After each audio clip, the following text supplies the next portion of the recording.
Welcome to another edition of Gen Sports Corner back at you for January 13th, 2023. I'm your host, Jen. This is my co-host, Ryan. You know, it's I'm glad Sportscast. You already know what it is. absolutely. And we're here to talk.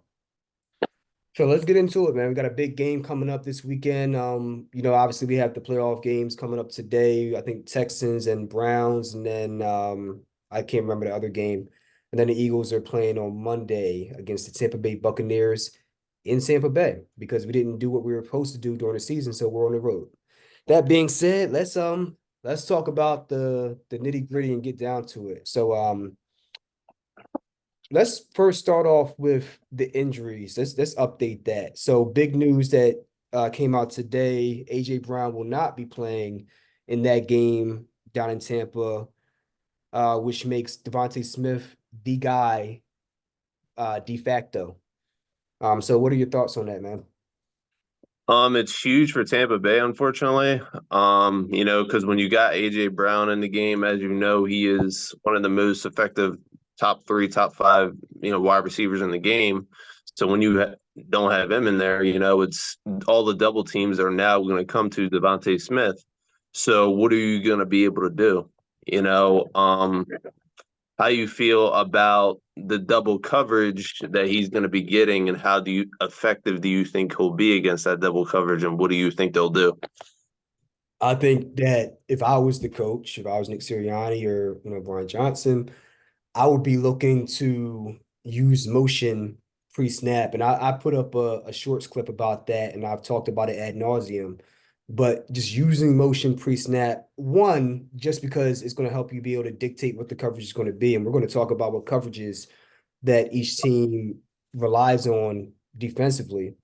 But just to, one, get a sense on whether it's man or zone. You bring a guy across the line. If the cornerback follows him, it's a high chance it is man.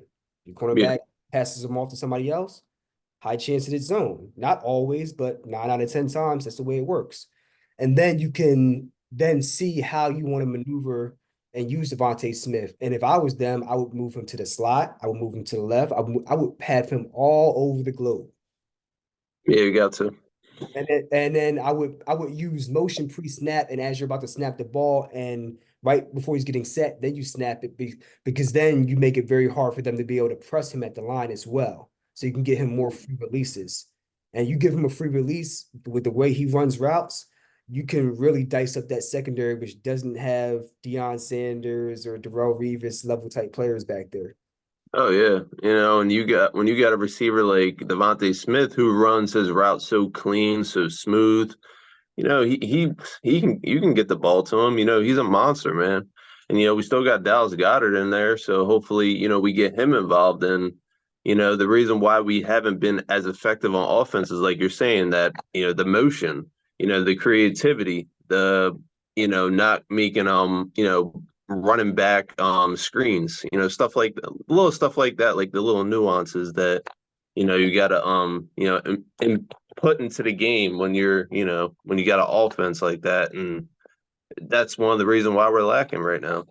Exactly. And I think that's a good segue into one of my next points, which is looking at what the Tampa Bay Buccaneers defensive scheme looks like. What do they like to run? So you look at, and this is going back to week 17, and not much is going to change in 1 week's time. Up until week 17, going into that Saints game where the Buccaneers played them, the Buccaneers defense plays man coverage 25.3% of the time, good for 13th in the league. And then they play zone coverage 73.7% of the time, which is good for 20th in the league. And so they're pretty much as I'd say they have a good mixture. Um, and you look at DeVonta Smith and his um his rating against man and zone, and this is courtesy of Pro Football Focus. DeVonta Smith has a 72.3% efficiency rating, PFF rating against zone coverage. But the passer rating when the ball is thrown to him is 111.1. So he finds the holes in the zone, and his drop rate again when he's playing against zone coverage is actually pretty good. I think, if you logically think about it, right, for those watching, if you're running a route against cover two, right, you run a in route, you run up 7 to 10 yards, and then you break your in route, and then you sit in that zone. You As long as you have good spatial awareness of where the defenders are at, you know the coverage, you're just sitting in that pocket and just catching the ball like it's being thrown out of one of those machines. So your drop rate better not be that bad, right? But Yeah. again, then you got guys that are running step for step with you. You know, they might have a hand in front of your face or on your arm, and his drop rate against man coverage. And part of this is because a lot of times when he's getting the ball thrown to him against man coverage, it is like a go route down the sideline and some of those crazy catches that he makes. But his drop rate, he has a 59.2 rating as per PFF, which is below average. So it's going to be interesting to me to see if they have him running more slant routes and if that drop rate is reflective of how much he drops it on these short, quick developing routes, or if that drop rate is mainly because he's having these tough contested catches down the sideline one-on-one in man coverage. Yeah, exactly. And correct me, I know what you call it. Correct me if I'm wrong, but has Hurts failed to has he lacked of like picking up the blitz this year? Because Todd Bowles is like one of the highest blitzing coaches in the league right now. So is he when you watch, when there's a blitz coming, how do you feel like he's adjusting to that blitz? Is he putting that running back over, or has he missed some to where he seems like he's not as efficient as last year? You're referencing the coach or Jalen Hurts or both? Both. I haven't looked at enough film to be honest with you on that. But one thing I have noticed is just from watching the games, they either don't have enough viable check down or hot routes, or they just refuse to call them as an adjustment pre-snap. Especially when you say a team that's showing blitz.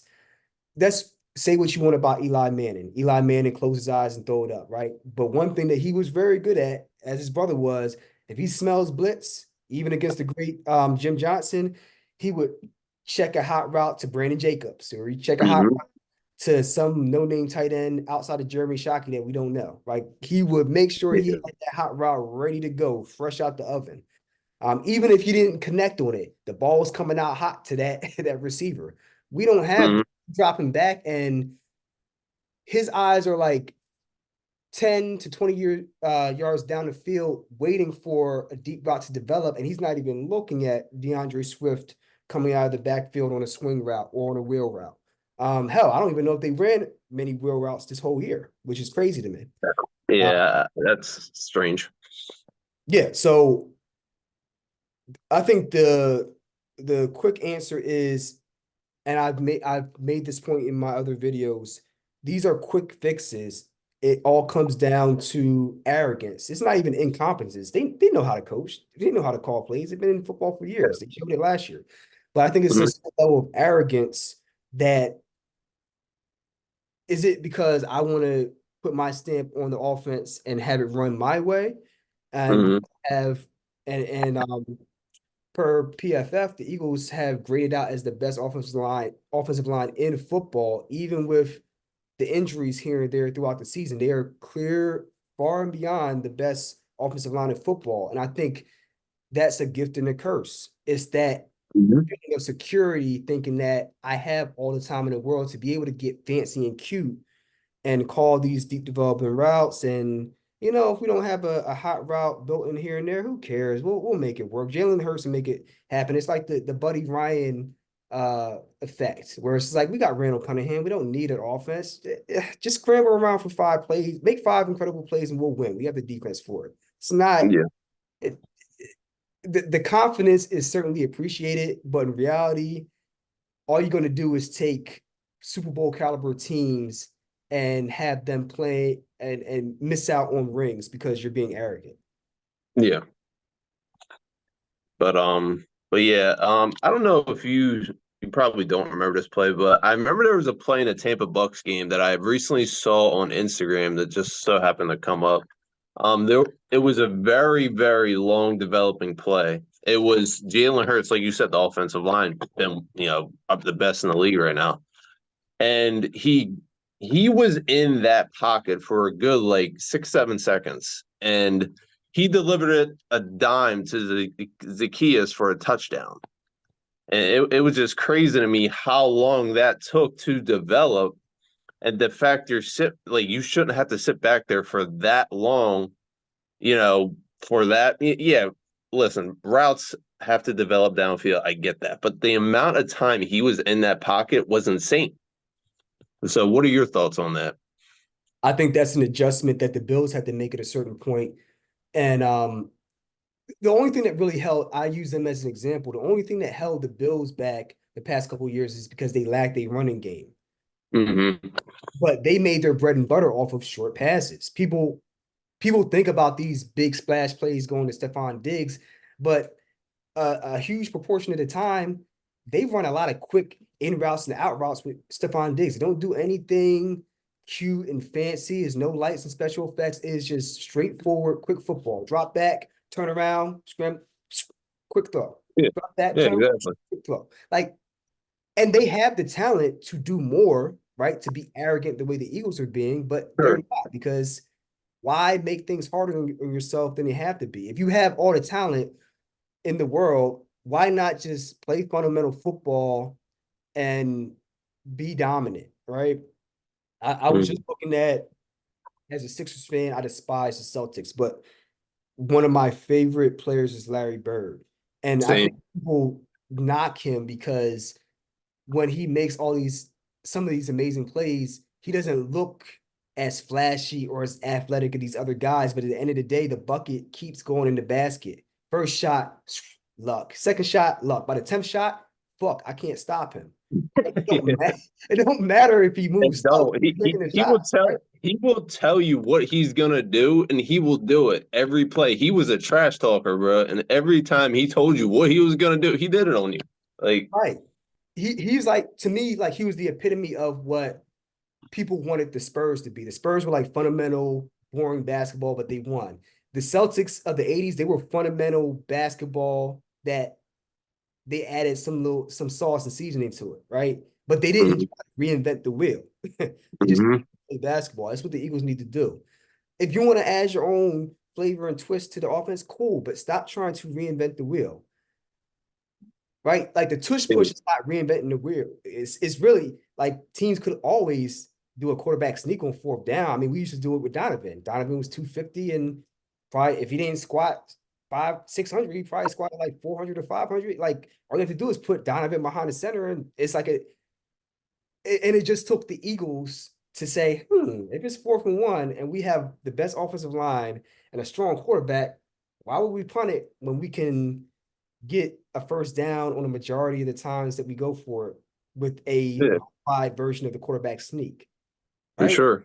So even with like these deep developing pass plays, if you want to do that, fine. But as I said with Andy Reid, his first time around here, you can't have Donovan or Jalen Hurts drop back, do a play action fake if you don't run the ball, because nobody will believe the fake if they don't ever see you run the ball. There's no Yeah, way in God's green earth that DeAndre Swift should only have 13 to 14 touches on the ground. nah, not at all, bro. Hey, He needs look, more. I understand he has a history of soft tissue injuries. I get it. But at a certain point, it's about winning and losing. You gotta let him eat, man. Yeah, I mean, he's proven when you give him the ball, he's a walk-in 4 to 5 yards per carry running back, man. He's a walk-in half first down every time.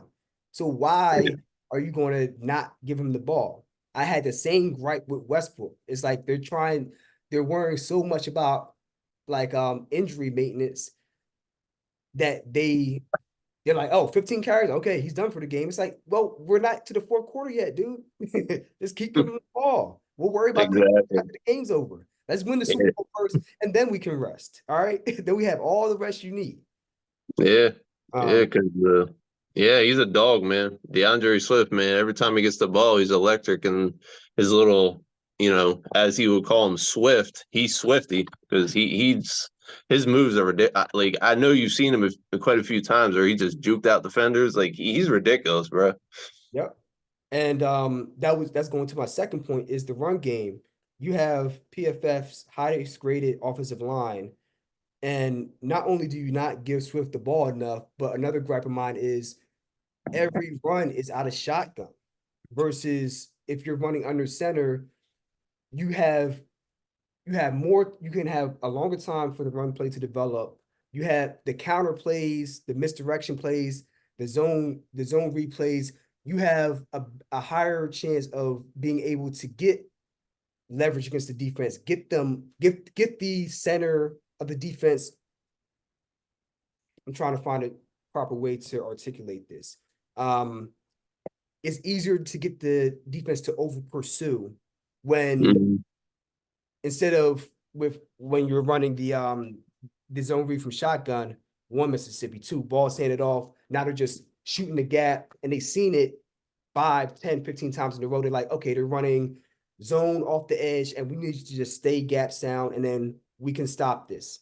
Versus if mix in running under center, now it's one Mississippi, two Mississippi. Now you don't know if it's going to be a counter play. You don't know if they're going to be running 34 dive. You don't know if it's going to be going through the B gap or off the edge to the C gap or, off to the sideline. You have to have some variety there. And Mhm. that's the gripe of mine. Yeah, yeah, no, I totally agree. And Like I said, it's not that's not a skill thing. That's what's so frustrating about it. That's just simply a humble yourself and just do it. yeah, It's like your room will be cleaned if you just spend an hour and clean the damn room. Stop procrastinating, just do it. yeah, like you Take said, extra man. work. You don't have to have a PhD or a bachelor's degree to clean your damn room. Just do it, and then you can go play video games after. Just it's simple. Yeah, it's very simple, especially when you got all that talent on offense. Like you got AJ Brown, DeVonta Smith, like Zacchaeus has been productive. Like it's like there's no reason why this offense should be struggling. It's the creativity and the coaching is what is holding them back, and it's been that way all year. I'm telling you, I'm getting so worked up, man. I'm like getting overheated. It's gonna bring my fever back in, man. Make me sick. Yeah, you'll be um, all right, bro. It'll come back down. um, so that being said, that's kind of like the bare basics of um some of the strengths and weaknesses of this Eagles team. And I want to go ahead and look at the the team, both of these teams as a whole and how they match up. So let's go ahead and just start with the offensive lines. I mean, we talked about it a little bit, but let's go into depth a little bit. So we look at the Eagles offensive line, got Mailata at left tackle, Landon Dickerson at left guard, the ageless wonder Kelsey at center, Cam Jurgens at right guard, he back healthy, and then the future Hall of Famer along with Kelsey, Lane Johnson at right tackle.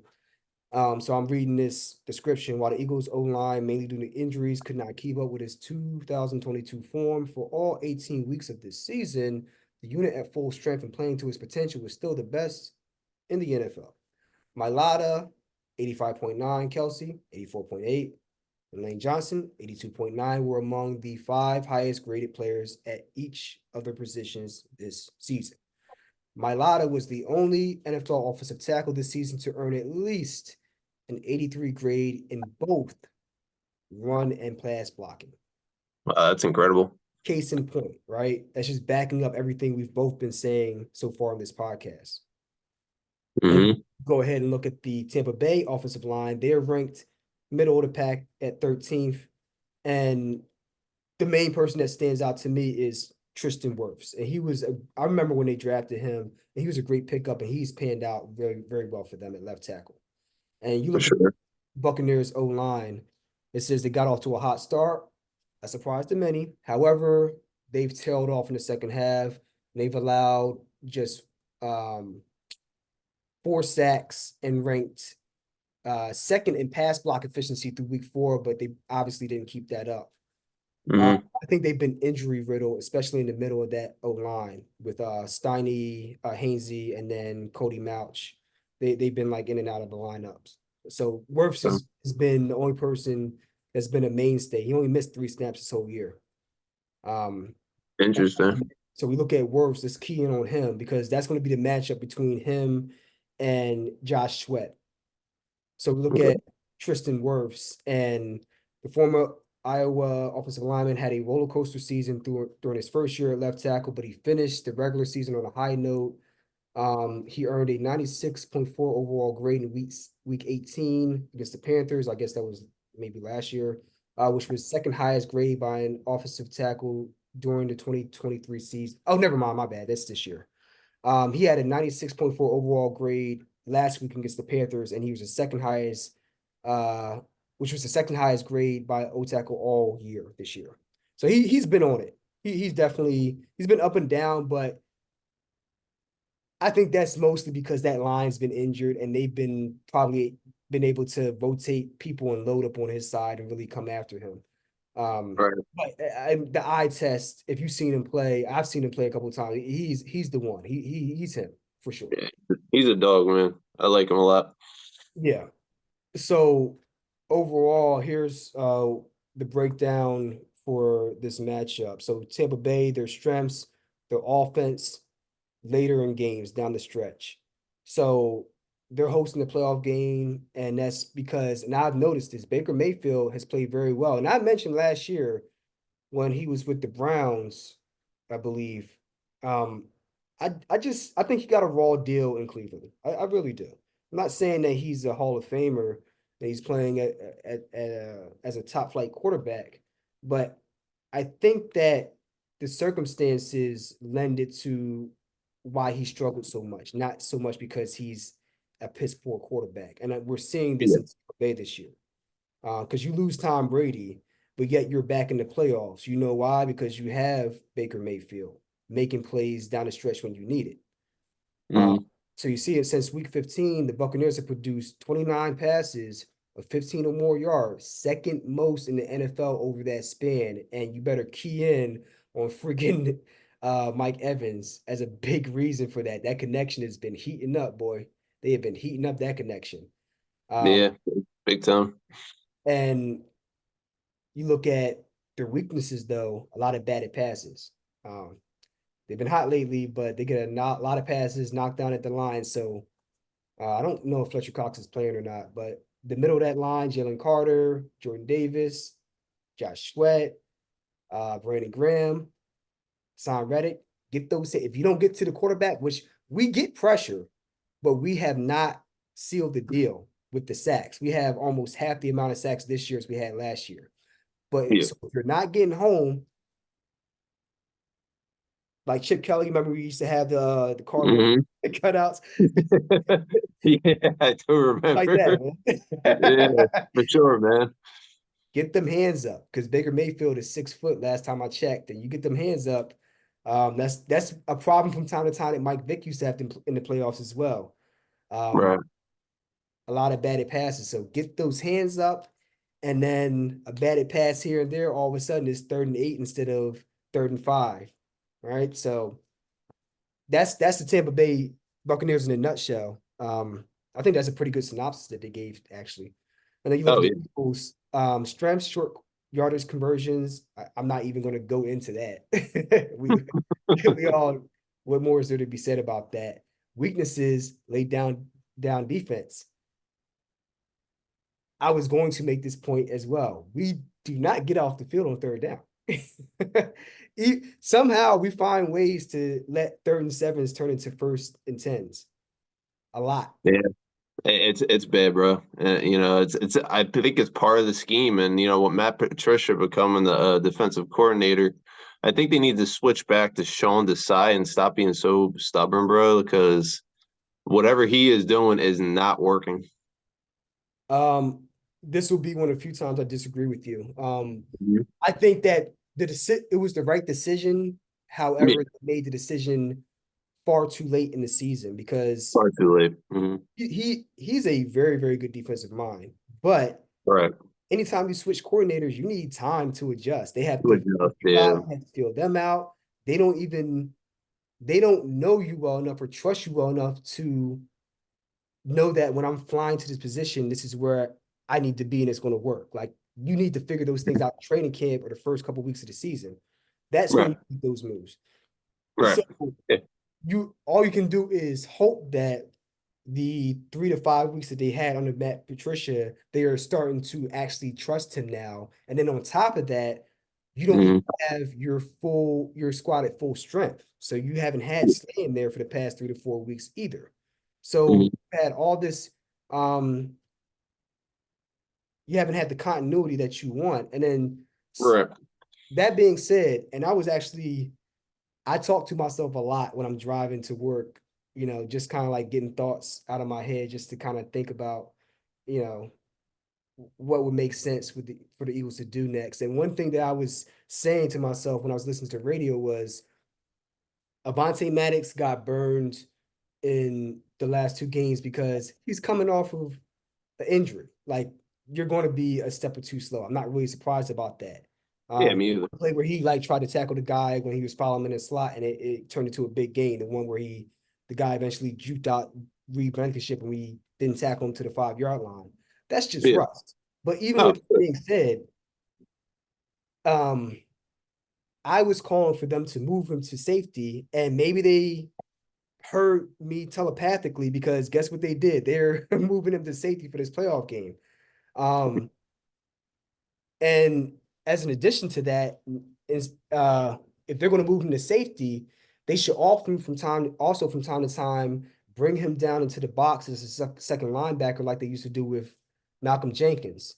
Sometimes they would put Corey Graham at safety during the Super Bowl year and then move Malcolm Jenkins into that second linebacker role. So you have Shaq Leonard at one linebacker role, and then you'd have Avante Maddox from time to time at the second linebacker role as a hybrid, just to be mhm. able to cover running backs coming out of the backfield. So you don't have these short little 5, 8 yard gains that are like just eating you alive as you're going down the field. Yeah. Because I think that's been an issue for them is if you have injuries or poor play at cornerback, one of the best ways to shore that up on the back end is to make sure that your safety play is solid. You can have Mhm. guys, Bradbury's been up and down this year and Slay has not been in there. Reed Blankenship, solid in coverage. He'll get burned here and there, but he's solid in coverage. But that other safety spot, City Brown's out. Yeah. So, and even when he was in, he's a rookie, man. He's going to have times where they're going to go after him, right? Avante Maddox has played safety in college. He's played safety with the Eagles. He knows how to do it at this level. So have Mhm. safety. If you want to play that cover two shell, have two solid safeties to be able to cover both thirds of the field and make them have to beat you over the middle. Focus Yeah. your over the middle of the field and force them to throw to a particular spot. It's always Yeah. easier when you know where the opponent's going to go, Yeah. right? Some like you see certain boxers be like this. I'll keep my arm down, not because I want you to hit me in the face, but because I want to bait you into throwing a straight shot here because I'm expecting it. Versus Right. my hand up, I, I don't know. You could throw any punch. I don't know what punches. Versus here, you're not going to get the hook coming from the outside. I don't have to move that much for that. I can shoulder roll like this. Your best shot is to have a good jab and throw it right down the middle. But guess what? I'm leaving my arm like that because I'm looking for that. I want to at Mhm. least increase the odds that the punch that I want you to throw, you're going to throw it. So the same Right. thing with football. I want to be able to lock down the outsides of the field, take away those deep passes, them go routes to Mike Evans. The only way you're gonna get that, you're gonna have to start running posts. So I'm gonna be looking for them post routes. Because if you run them Mhm. go routes, I'm gonna have Bradbury on you and we're gonna bracket you with Blankenship. I'm gonna have Hicks on that side, and we're gonna give him help with Avante Maddox. You're gonna have to run that post route, my guy. You're gonna have to run post Yeah. routes, you're gonna have to run in routes, you're gonna have to run slant routes. And now I can focus on my linebackers and so we can play different things like cover 9, cover 6, start really mixing things up with you. But that being said, back to the point with Matt Patricia, they haven't had enough time to get on the same page to be able to call those exotic types of coverages and both Mhm. the coach and the players be confident in each other to execute it. Yeah. Well said. I much respect that. Yeah, it's they to your point, yeah, they definitely haven't had a lot of time to adjust and just jumping in that mid season, it's like, that's very true. And when you don't have time, they've had all off season to, adjust to the Sean's aside, but then like you said, jumping into that, yeah, I definitely respect your opinion. And I wanted to add on to that. I was looking at a film review session, and this person was making a very, very good set of points talking about how NFL defenses were able to slow down NFL offenses this year, how they were able to nerf some of the big plays that were happening Yeah. in 22. And you've seen that happen with the Dolphins, actually. And Hmm. particularly in that game against the Baltimore Ravens, where they absolutely, after that first quarter, they shut all that stuff down. And Yeah. one thing that a lot of teams are doing to these quarterbacks, including Mahomes and Jalen Hurts, is they're playing some of these more exotic, rarer coverages like cover 6 and cover 9. And Hmm. the best way to put that in layman terms is combination coverage. So one side of the field, you're playing one type of zone, and the other side of the field, you're playing a different type of zone. So one side of the field, you might be playing cover 3 zone, and on the other Hmm. side of the field, you might be playing a cover 2 zone. And it makes it very difficult to know what you're seeing in real time. Like if you Hmm. look at it on film, it looks very simple, but in real time, when things are flying fast, by the time you even realize it is cover 9, you're all Hmm. being flushed out the pocket, right? Right. So, and then sometimes you'll have guys like, let's say, like in the mode of a Nick Fangio, they'll be playing on one side, they'll have, let's say, a Darius Slay dropping into a deep zone with bracketed coverage over the top so that it looks like amalgamation of cover 4, cover 3. And then on the other side, you might have Bradbury playing man coverage. So Hmm. if you start your read off to the right and you see the safety rotating like this, you're like, oh, this is cover 2. And then you look to the left, it's like, oh shit, this is cover 4. What the hell is this? And Hmm. it's just that 1 to 2 second hesitation that changes everything. It takes a play from being something where you're seeing a 5 yard route develop and hitting the route to being flushed out the pocket and throwing it away because you couldn't diagnose the play quick enough. And those things are hard to read pre-snap too when you start mixing them in here and there. You don't do it every play. You know, every so often you mix it in, maybe a third down package. You might run it out of a defensive package that you don't see often, and all of a sudden he's running a cover 9 out of that. You sneak it in, real stuff, Hmm. especially in those critical moments. And that's how a lot of teams have been nerfing offenses this year. It's Right. a tactic that I've used a lot when I've played Madden. I mean, obviously it's a video game, but the concepts remain the same. I mean, Hmm. you know, there's a difference between a 10-year-old playing the game and chucking the ball off and calling the same play every play and actually playing the game as a student of the game and understanding what the coverages mean and how they affect the offense and how Hmm. change um, how they're able to attack you. So if I'm the Eagles, that's all the more reason to run the ball more because now you make it difficult to sit back in those coverages because a drawback of those coverages is they're weak against the run, right? But if you Hmm. run the ball, now you're just entering into a hornet's nest at that point. I don't care how good you. Hmm. So I think that's a good way to end off this episode. But overall, I think that the Eagles win this game. How easy or difficult it will be will depend upon how arrogant the coaching staff is and if they decide they want to get back to the basics and just stop being cute, or if they want to keep doing what they've been doing and possibly allow this Tampa team to not only win but win convincingly. So we will Yeah. see. But I'm going to pick the Eagles. I think they're like 3 to 4 point favorites on the road, which is a heavy line actually. Oh Um, yeah. and I think that's about right. Just because talent wise, I think they're better. Just in Oh, the for sure. trenches. So I think the Eagles win this game by like 4 points, maybe like 27-23, something like that. Yeah, I was thinking like 24-21, somewhere around those. Yeah. Yeah. So that's our picks. Let us know what you think, Eagles and non-Eagles fans, and we'll catch y'all after the game. They better win, man. Don't screw this up, y'all. No, Good nah. job. I am your host, Jen, and we out. Go Peace. Birds.